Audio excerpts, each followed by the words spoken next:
CM Revanth పై BJP MP Laxman fire అయ్యారు. సంక్షేమ పథకాలు అమలు చేయలేక బీజేపీపై ఎదురుదాడి చేస్తుందని విమర్శించారు. 6 గ్యారంటీల అమలుపై మంత్రులను ప్రజలు ప్రశ్నిస్తున్నారని, మాయ మాటలతో కాంగ్రెస్ ప్రజలను మోసం చేసిందని అన్నారు లక్ష్మణ్. ట్రిబుల్ ప్రాజెక్టును స్థిరాస్తి వ్యాపారం కోసం చేస్తున్నారని ఆయన ప్రశ్నించారు. ఆర్ఆర్ఆర్ ప్రాజెక్టుకు సంబంధించి ఇంతవరకు భూసేకరణ చేయలేదని, ట్రిబుల్ అలైన్మెంట్ మార్చాలని ఇప్పటికే ప్రజలను విన్నవించినట్లు లక్ష్మణ్ తెలిపారు.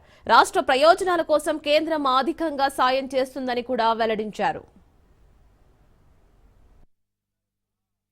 ఈ ట్రిబ్యునల్ వల్ల భువనగిరి, చౌటుప్పల్ మున్సిపాలిటీ పూర్తిగా ఇవాళ తమ అస్తిత్వాన్ని కోల్పోయే పరిస్థితి. ఈ రకంగా మరి ట్రిబుల్ అలైన్మెంట్ మార్చాలని చెప్పి తొక్కని గడపలేదు. కాంగ్రెస్ పట్ల ఆశలు సన్నగిల్లి మా దగ్గరికి వస్తే మేము ఈ అంశాన్ని తీసుకొని మరి భారతీయ జనతా పార్టీ రైతు బాధితుల సంఘం వాళ్ళ నేతృత్వంలో భువనగిరిలో ధర్నా నిర్వహించి కలెక్టర్ గారి దృష్టి తీసుకెళ్తే తప్పకుండా దీన్ని పరిశీలిస్తాం, రాష్ట్రానికి సూచిస్తామని చెప్పారు. ఇంతవరకు మరి దాన్ని ఊసలేదు. ఆ రకంగా చూసినట్టయితే ఇప్పుడు పరిస్థితి ఏమిటంటే మళ్ళీ రీసర్వే చేసే పరిస్థితి. అంటే ఈ రకంగా కేంద్రాన్ని కూడా తప్పుదో పట్టించే విధంగా రాష్ట్ర ప్రభుత్వం చర్యలు ఈ రోజు స్పష్టంగా మనకు కనబడుతున్నాయి. కాబట్టి ఇవాళ పూర్తి స్థాయిలో ముఖ్యమంత్రి నిజంగా ఏమైనా చిత్తశుద్ధి ఉంటే